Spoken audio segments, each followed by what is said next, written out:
Glenn, you know, something's happening here. My constituents are growing older, and that's not so good, I guess. I continued on. When I first started in this business, I caught the tail end of the big Hollywood pictures, which was really an interesting time. I got to do the Elvis thing, and I got to do a picture with Kim Novak, and it was the grand sets. Robert Aldrich, a wonderful director, did that one.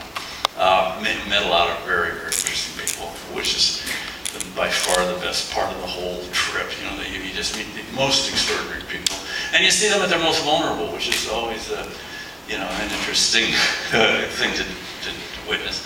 And then all of a sudden, out of the blue, this auteur thing happened in the United States.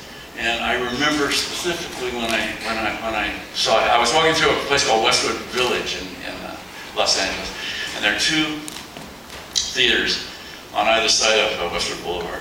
And one of them was playing a studio programmer. On the other side was Easy Rider.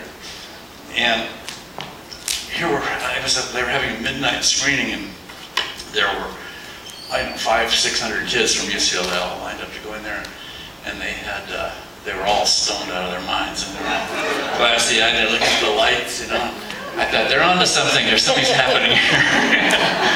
And for a brief time, the business was turned over to these people, and I was right there in the middle of it. And the directors became filmmakers and so on, and we had it was a really wonderful time to make pictures, because we were very much interested in the human condition and the state of affairs in the country.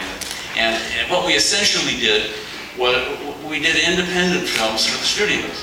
So we made the kinds of films that you folks are supporting now, but we were assured of financing and of distribution. So we had as my mother used to say, a bird's nest on the ground. We had a pretty good arrangement here. Now today it's much tougher.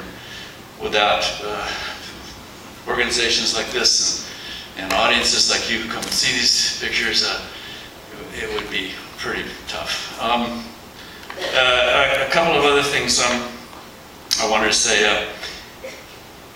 Those of you who don't really know my work, I used to kid that I was the first of the whining yuppies. And that was because I made a couple of pictures sort of back to back. One was called An Unmarried Woman, with sobbing boy up there you just saw, and the other was Manhattan, the Woody Allen picture. And in both pictures I was just absolutely